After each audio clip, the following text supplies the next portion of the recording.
பெரியாழ்வார் திருமொழியில் 1ஆம் பத்து 4ஆம் திருமொழி 8ஆம் பாசுரம் பார்க்கலாம். சிறியன் என்று என் இளஞ்சிங்கத்தை இகழேல் கண்டாய், சிறுமையின் வார்த்தையை மாவலியிடை சென்று கேள். சிறுமை பிழை கொள்ளில் நீயும் உன் தேவைக்கு உரியை காண். நிறைமதி நெடுமால் விரைந்து உன்னை கூவுகின்றான். இப்போ நிலாட்ட சொல்கிறார் பெரியாழ்வார் யசோதை, நீ என்ன மற்ற சின்ன குழந்தைகள் போல இவனே சாதாரண குழந்தையா நினச்சிட்டு இருக்கியா? அப்படி நினைக்காத.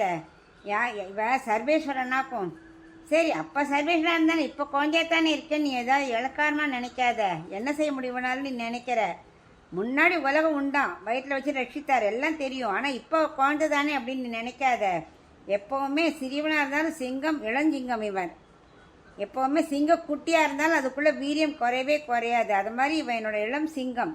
பிறப்பிலேயே நல்ல வலிமையோடு இருக்கிறவன். உனக்கு இவனோட வலிமை தெரியணுமானா மகாபலியிடம் போய் கேளு அப்படின்னு சந்திரன்கிட்ட சொன்னார். உடனே சந்திரன் என்ன பண்ணான், நேர மகாபலிகிட்ட போய் கேட்டான். அப்போ மகாபலி சொல்கிறார், வாமனன் அப்படிதான் சின்ன குழந்தையா வந்து 3 அடி மண் கேட்டார். இந்த குட்டி காலால் கேட்குறேன்னு நான் கேட்டேன். ஆனாலும் அவர் இதுதான் கொடுக்கணுன்ன உடனே தீர்த்தத்தை வார்த்தையும் பாரு, மடன்னு வளர்ந்து மண்ணுலகில் ஒரு கால், விண்ணுலகில் ஒரு கால். அதுவும் எப்படி சூரிய மண்டலம் சந்திர மண்டலம் தாண்டி சத்தியலோகம் வரைக்கும் போயிட்டான். அவர் ஸ்ரீமன் நாராயணனாக்கும். நீ அப்படிலாம் நினச்சிடாத அப்படின்னு அவன் சொன்னோடனே பயந்து போயிட்டான் சந்திரன்.